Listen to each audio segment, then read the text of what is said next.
Salut et bienvenue dans l'univers de Grâce Artistique Academy. Alors aujourd'hui, nous allons explorer une fonctionnalité très puissante de Microsoft Word. Il s'agit en effet du publipostage.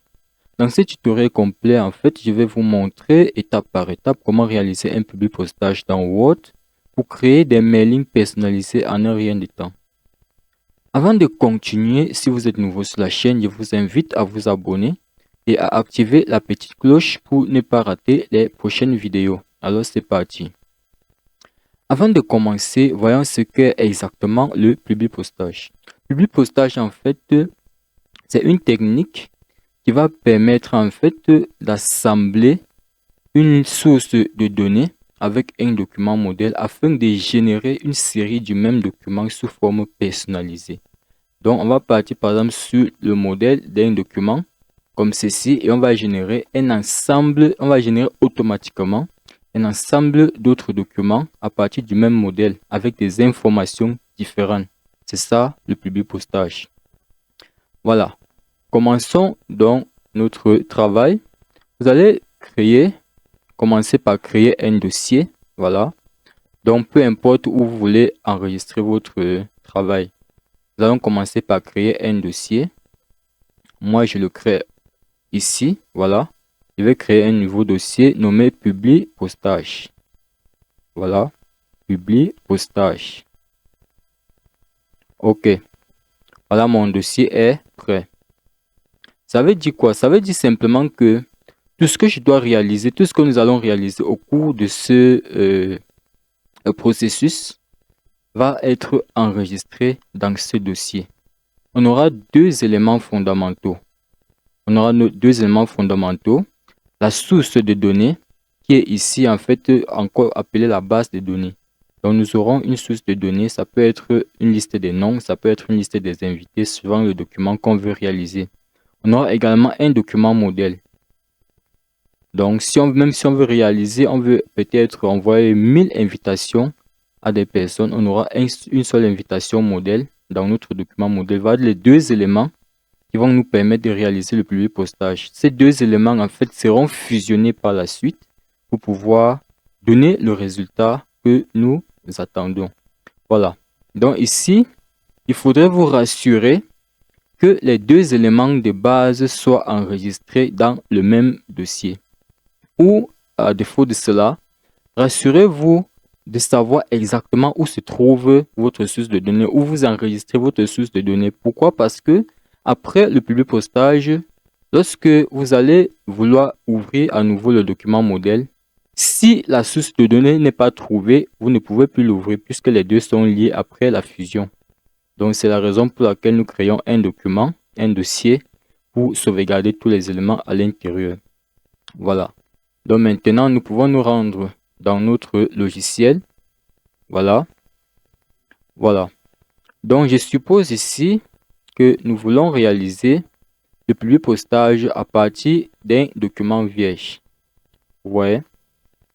Et on va partir sur la base d'une invitation. Nous allons simuler une invitation pour pouvoir l'utiliser dans la réalisation de notre publipostage.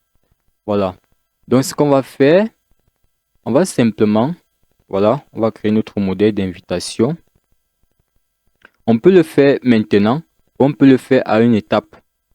Parce qu'il y a une étape où on demande de créer notre document modèle.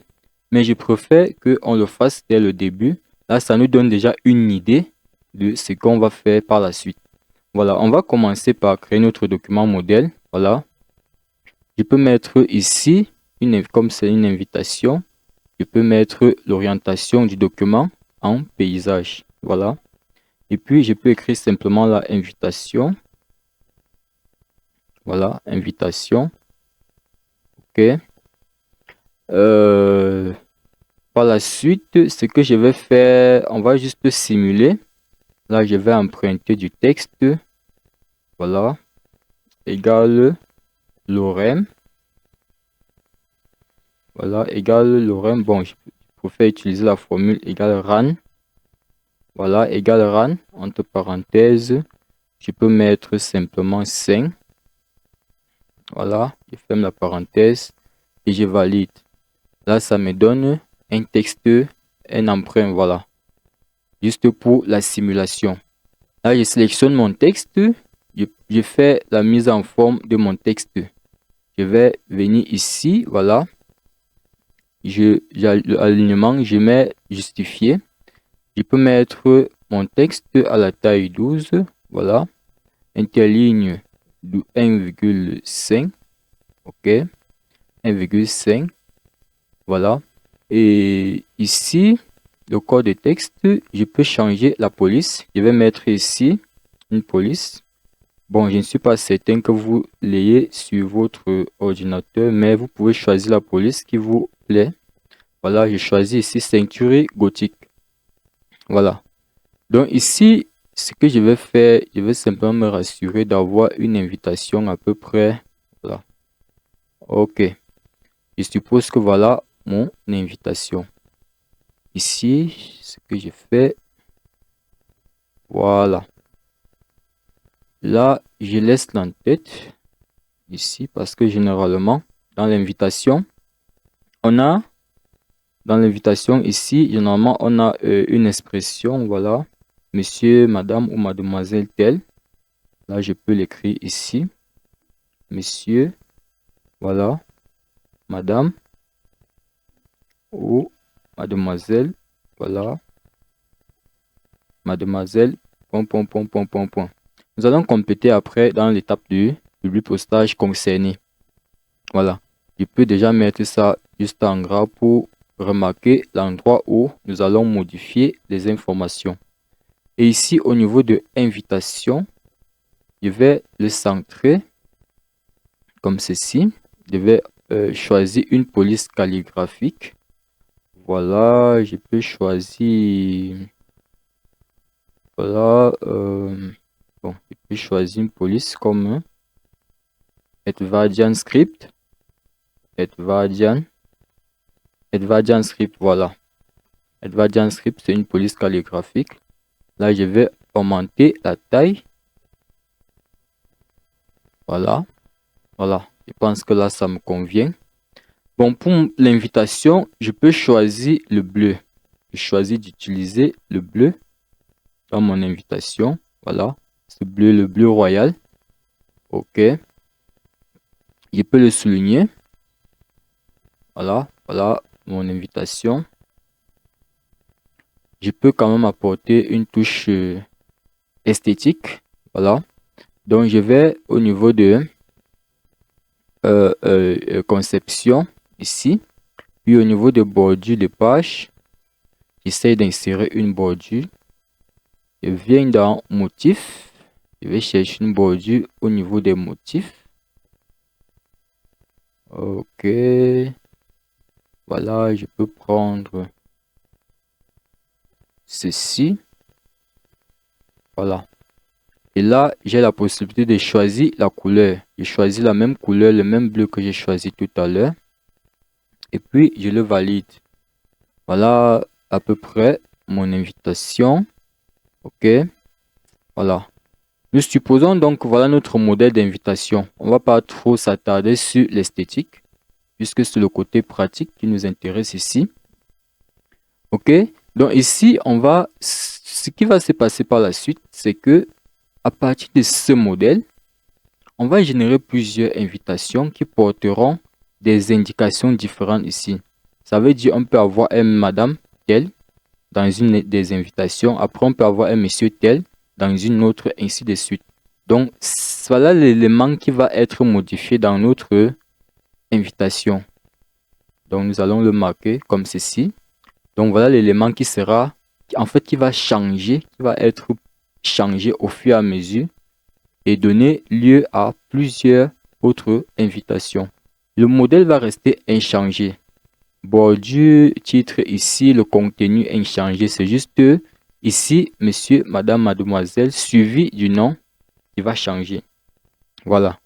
Nous supposons donc que voilà notre modèle qui est déjà achevé. Nous allons donc procéder à la première phase de notre public postage. Donc, on va se rendre simplement, vous allez regarder au niveau des onglets. On a un onglet public postage, voilà. Et puis, dans cet onglet, on va aller au niveau de démarrage pour démarrer la fusion et le public postage. On va cliquer sur la petite flèche pour dérouler. Et puis, on va choisir assistant, fusion et public postage pas à pas. On choisit là, voilà. Voilà. Une fois que c'est fait, vous allez donc vous rendre compte qu'il y a un volet de navigation qui s'affiche à droite de notre fenêtre. Donc ici, voyons bien ici, étape 1 sur 6. Étape 1 sur 6, ça nous indique clairement que le public postage ici est subdivisé en 6 étapes fondamentales. Donc, on va suivre ces 6 étapes pour pouvoir acheminer notre public postage. La première étape ici indique quoi? La sélection du type de document. On dit sur quel type de document travaillez-vous? Est-ce un modèle de lettre? Est-ce un courrier? Est-ce une enveloppe, étiquette ou encore autre? Notre modèle de document est basé sur le type lettre. Une invitation, c'est un document de type lettre. Voilà. Donc, on va supposer que c'est déjà fait, la première étape, puisqu'on a déjà choisi le type de modèle, le type de document à utiliser, qui est ici une invitation et qui est également le type lettre. Nous allons cliquer donc sur suivant, ici en bas. Voilà. À la seconde étape, on nous parle de la sélection du document de base. Comment souhaitez-vous composer vos lettres? Vous voyez bien ici, on a indiqué que utiliser le document actuel ou encore il y a une autre alternative, utiliser un modèle. Si au préalable, vous aviez une invitation ou bien un document déjà conçu, enregistré sur votre ordinateur. Là, ça va vous permettre de gagner en temps. Présentement, nous avons notre document que nous venons de créer. Vous voyez, si on n'avait pas encore fait, on devait créer cela à l'étape suivante. Vous voyez, donc ici, nous avons choisi utiliser le document actuel. Donc, on va laisser cela par défaut, puisque c'est le document sur lequel nous venons le document que nous venons de créer. Voilà. Ici, donc, on va cliquer sur suivant. Voilà. Nous nous trouvons maintenant à la troisième étape. On dit sélection des destinataires. C'est une invitation, comme nous l'avons dit tantôt, et elle est destinée à une liste ou encore à une cible bien particulière. Et cette cible a en fait une dénomination. Donc, on peut avoir une liste des noms de personnes, ou bien encore des noms et prénoms, ou je ne sais pas quoi, d'autres. Donc ici, notre document, notre liste de destinataires sera bien évidemment le titre et le nom. Le titre et le nom, le titre ou encore la civilité. Le titre et le nom. Donc c'est ce qui va comporter notre liste de destinataires. On nous dit ici utilisation d'une liste existante. Si au préalable, nous avions créé une liste d'invités, par exemple, on devait simplement prendre cette option et aller dans la machine, sélectionner cette liste pour l'importer dans Word. Vous voyez? Mais ici, ce n'est pas le cas pour nous. Nous n'avons pas encore créé des listes. On dit utiliser les contacts Outlook.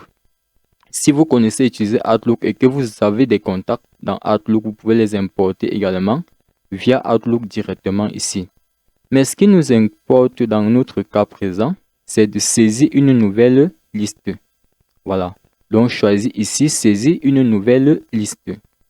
Ensuite, on va cliquer sur créer pour pouvoir en fait créer notre liste. Voilà. Une fois que c'est fait, nous allons donc avoir cette boîte de dialogue devant nous. Donc, ça va nous permettre en effet de réaliser notre liste de destinataires. Nous pouvons évidemment avoir plusieurs noms. On peut avoir des centaines, voire des milliers de noms. Mais dans notre cas de figure, nous allons nous caser, nous allons prendre par exemple 4 à 5 noms juste pour la démonstration. On va commencer. Ici, vous allez voir, taper les informations concernant les destinataires dans la table. ici, donc, on a des champs. Champ civilité. Civilité ici, monsieur, madame ou mademoiselle. Voilà, on a le prénom, on a le nom. On a le... Ici, on a le nom. En fait, on a d'autres informations qui suivent dans le même ordre d'idées. Mais sauf que ici, nous n'avons pas besoin de ces autres informations.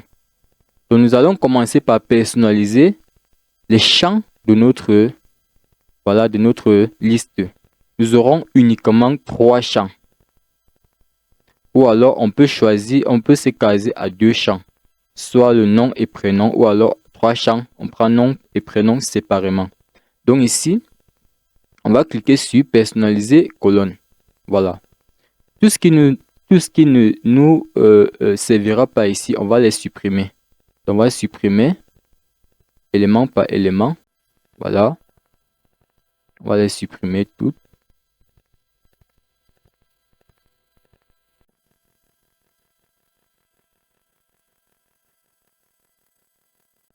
Voilà. Une fois que nous avons supprimé les éléments excédentaires ici, nous allons nous rassurer qu'on a ce dont on veut. Nous voulons un champ nommé civilité et on veut un autre champ nommé nom et prénom. Donc, on va renommer celui-ci. Voilà. On vient cliquer sur renommer ici. On va simplement choisir là, nom. Voilà, nom et prénom à ce niveau-ci. Donc là, on a nom et prénom. On a nos 2 champs et on peut valider simplement sur OK. Là, vous voyez que tout a disparu. Il ne nous restait plus que les champs importants. Donc, à ce niveau, on va prendre des noms au hasard. Voilà. Je vais prendre ici monsieur. Voilà. Et lorsque vous saisissez dans les champs, utilisez uniquement la touche tabulation pour passer d'une cellule à une autre. Vous n'aurez pas besoin à tout moment de déplacer votre curseur. Vous utilisez simplement tabulation. Voilà. Je choisis un nom. J'écris un nom. Voilà. OK. Bon. Là, je peux mettre... Voilà. Je peux écrire des noms au hasard. OK. Et tape sur tabulation pour passer à l'enregistrement suivant quoi. Donc ici, je peux également avoir mademoiselle. OK.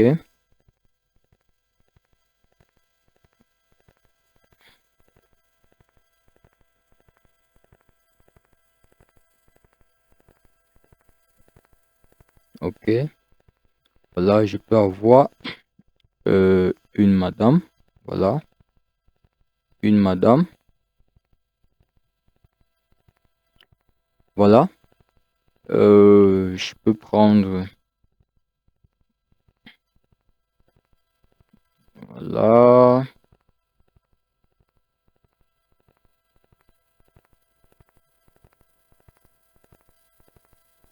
OK.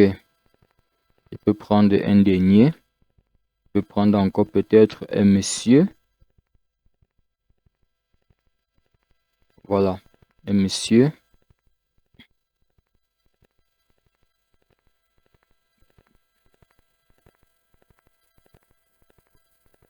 Voilà.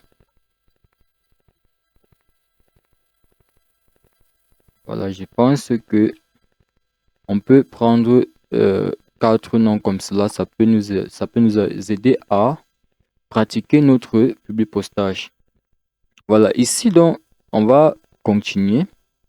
Donc, après avoir saisi cet ensemble d'éléments, ouais, ce qu'on va faire, on va simplement valider sur OK.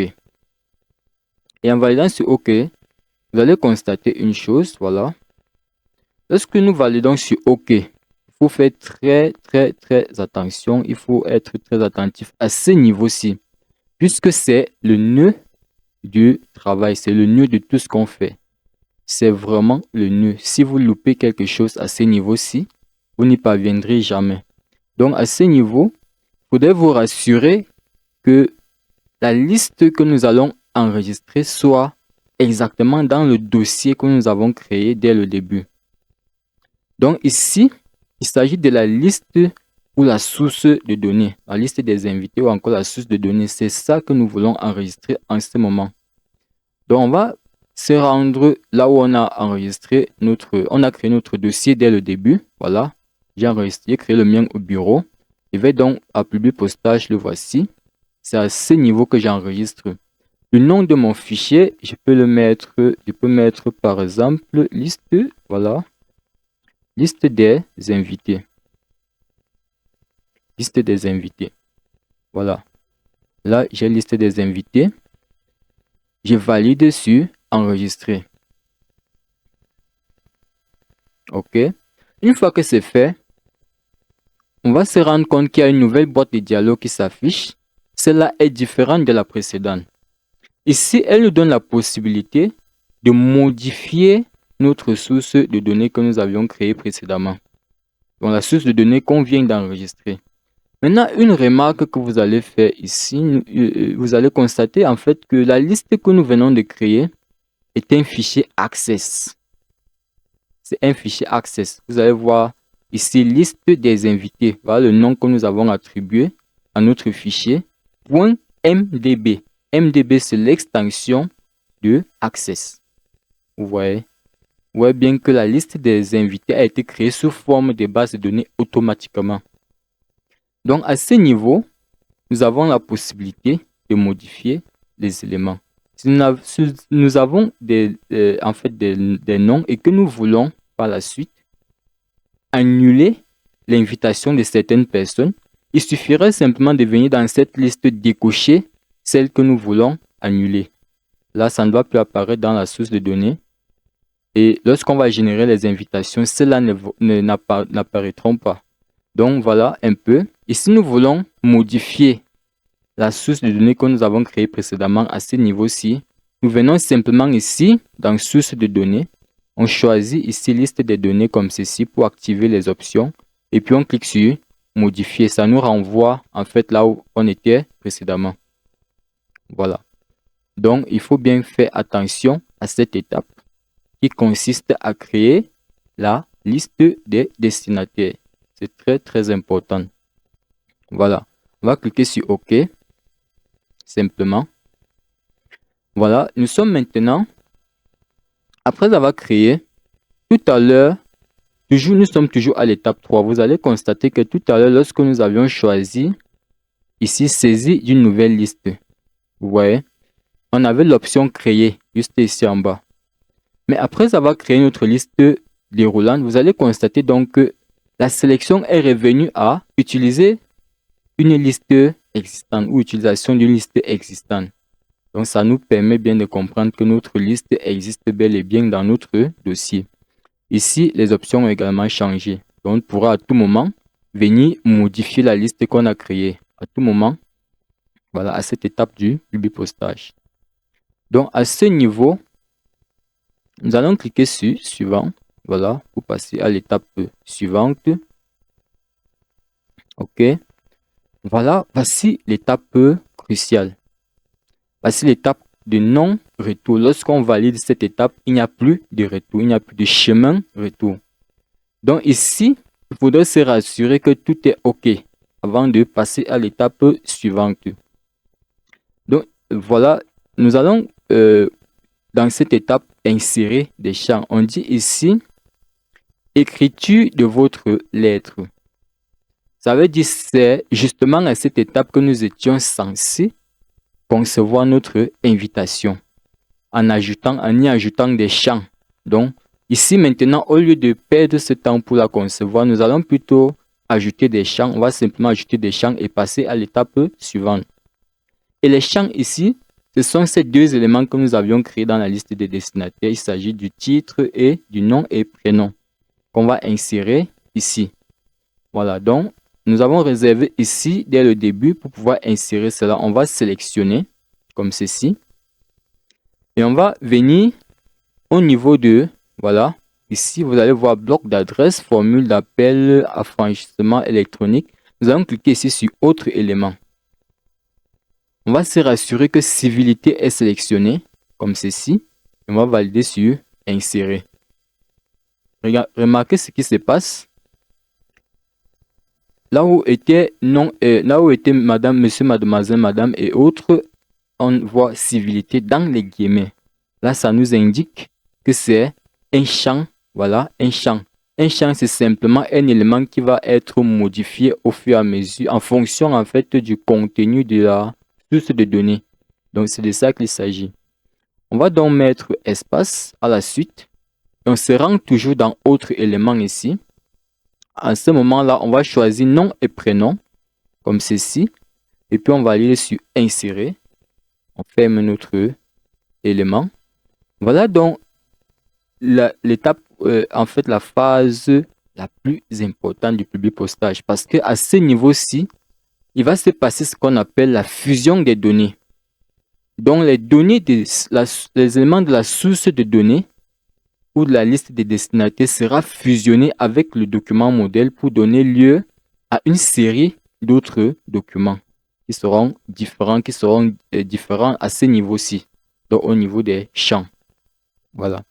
Donc, une fois que je me suis à peu près certain que mes champs sont corrects, je peux simplement passer à l'étape suivante. Et lorsque je passe à l'étape suivante, voilà, ici, on peut légèrement augmenter la taille dans les... Voilà. Je peux mettre ici à la taille, voilà, à la taille 14. Et puis, ce que je fais maintenant, c'est simplement de cliquer sur suivant. Et regardez très bien, observez au niveau d'ici, lorsque je vais cliquer sur suivant, observez très bien ce qui va se passer. Dès que je clique sur suivant, vous voyez, les champs qui se trouvaient à ce niveau-ci sont passés à une autre option. Là, on a maintenant les noms qui apparaissent automatiquement. Regardez bien ce qui se passe. Lorsque, voilà, mon invitation est intacte. Mais lorsque je viens ici, là, on a, à cette étape, nous avons l'aperçu de nos lettres. Donc, ça veut dire que nous avons déjà passé la phase de la fusion et du public postage. Certes, généralement, ils disent que la fusion se passe à la 6e étape, mais non, la fusion se passe bel et bien à la 4e étape. C'est à la 4e étape que la liste, la source de données fusionne avec le modèle pour donner d'autres éléments. Donc là, la fusion a été faite et ici, on a l'aperçu. On peut cliquer sur les flèches qu'on a ici pour voir les différents changements. Vous voyez, lorsqu'on clique sur les flèches, on voit les noms qui changent et le document reste intact. Voilà notre document qui a été déjà fusionné. Mais maintenant, comment faire pour avoir les différentes autres invitations séparément et personnalisées? On va cliquer simplement sur suivant. Voilà, suivante. Voilà. Vous voyez bien, on indique ici fin de la fusion. Ça veut dire la fusion a été déjà effectuée. La fin de la fusion. OK. Voilà maintenant, nous nous trouvons à la 6e étape. 6e étape, c'est la fin de la fusion. Qui va donc nous diriger vers la séparation des différents documents pour donner lieu à chaque document séparé. Voilà, donc ici maintenant, ce que nous allons faire à cette étape, à la fin de la fusion, on dit la fin de la fusion, nous avons la possibilité d'imprimer directement notre document. Vous voyez, on peut lancer l'impression directement, comme ceci. Là, si on lance l'impression, vous allez constater qu'ici, on a plusieurs propositions. On peut imprimer tout le document. Ça veut dire on peut imprimer le document concernant le nombre d'invités qui se trouvaient dans la liste. Là, si on lance l'impression, ça va imprimer directement. Ça, c'est si nous avons une imprimante connectée sur notre ordinateur. À ce niveau, on a l'enregistrement en cours. On peut donc lancer cette option. Ça va imprimer uniquement l'invitation qui se trouve sur notre écran présentement. On peut imprimer en fait 2 à, par exemple, si on a à la base 100 invités et que par la suite, on demande par exemple de limiter le nombre d'invités. On demande par exemple de prendre juste les 50 premiers invités. On va donc venir ici choisir cette option On va mettre ici de 1 à 50 et cela va imprimer toutes nos invitations. Mais je ne vous conseille pas cette méthode, cette astuce. Je vous conseillerais plutôt de venir ici au niveau de modifier les lettres individuelles. Vous allez cliquer sur modifier les lettres individuelles. Voilà. Et puis ici, on va laisser l'option tous. Vous voyez qu'on a exactement les mêmes paramètres que dans l'option d'impression. Ici, on va laisser tous. On va aller dessus OK. Voilà. Lorsqu'on va aller sur OK, constatez donc ce qui se passe. Word nous a généré automatiquement un document avec les différentes invitations. Ouais. Et ce document n'a rien à voir avec le document modèle. Regardez très bien ici, notre document modèle est toujours présent ici devant nous. Et nous allons l'enregistrer déjà. Voilà. On aurait dû le faire dès le début. Ça a été une grave erreur. Comment ne pas le faire depuis? On va venir au niveau de... Dans notre dossier, on va mettre invitation modèle. Voilà. Invitation modèle. OK. Voilà. Donc, on revient ici. Là, maintenant, on va également enregistrer ceci. On va également enregistrer ceci. Voilà, toujours dans le dossier public postage. Maintenant, cette fois-là, on va mettre invitation individuelle. Voilà, invitation individuelle.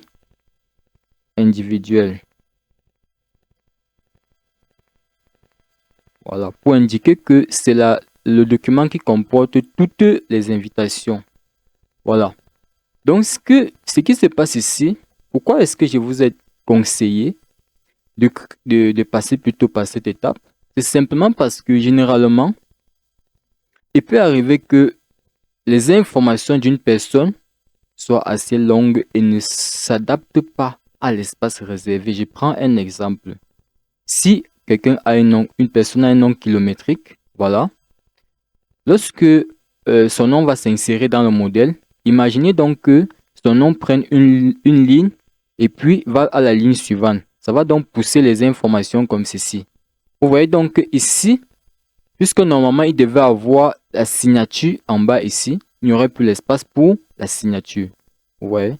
Donc cette étape nous permet en fait de réajuster les éléments individuellement. Ça veut dire, si on a ce cas de figure, on peut simplement venir dans cette invitation uniquement, sélectionner le nom. On diminue peut-être légèrement la taille de la police pour qu'elle soit ajustée sur une ligne. Parce que si le nom ici est sur une ligne, ça doit être sur une ligne dans toutes les invitations pour que le modèle reste intact, inchangé. Puisque normalement, on devrait avoir la signature et le cachet plus bas ici. Vous voyez? Donc voilà la raison pour laquelle il faudrait toujours générer les invitations individuelles pour pouvoir les vérifier avant d'imprimer ou encore avant d'envoyer par mail. Si vous voulez envoyer, vous voulez faire parvenir cela par mail aux différents invités. Donc voilà, en fait, la stratégie à suivre. Voilà, ici donc, nous avons achevé notre public postage. On va se rendre dans notre dossier que nous avons créé dès le début pour vérifier, juste question de vérifier les éléments. On va donc aller dans notre dossier. Voilà, c'était public postage. Vous allez constater ici qu'on a plusieurs éléments. Bon, je vais ajuster le mode d'affichage. Voilà, on a plusieurs éléments. Nous avons ici combien de documents? On a 4 documents. Ici, c'est juste une illusion, quoi. C'est juste en fait une miniature. Comment est-ce que je vais expliquer? Parce que c'est lié à ce fichier Access qui est ici. Voilà. Parce que lorsque nous allons fermer le document, tous les documents concernés, ceci va disparaître. Donc, ceci indique simplement le lien de la fusion qui a été créée entre la source de données et le document modèle que voici. Donc là, nous avons 3 documents. Donc, quand vous finissez votre public postage, rassurez-vous que vous avez au moins ces 3 documents. À défaut de cela, rassurez-vous d'avoir les 2 documents de base que je vous ai indiqué dès le début. Donc ici, on a le document principal qui est encore ici notre document invitation modèle. Voilà. Et là, nous avons la liste ou la source de données. Voilà les documents qui ont été fusionnés pour donner lieu à invitation individuelle que nous avons ici, qui comporte en effet toutes les invitations. Voilà. Donc, voilà notre vidéo qui tend à sa fin. J'espère que vous avez aimé, j'espère que vous avez apprécié le contenu. Voilà. Si c'est le cas, n'hésitez pas à liker et surtout à partager avec les autres. À bientôt.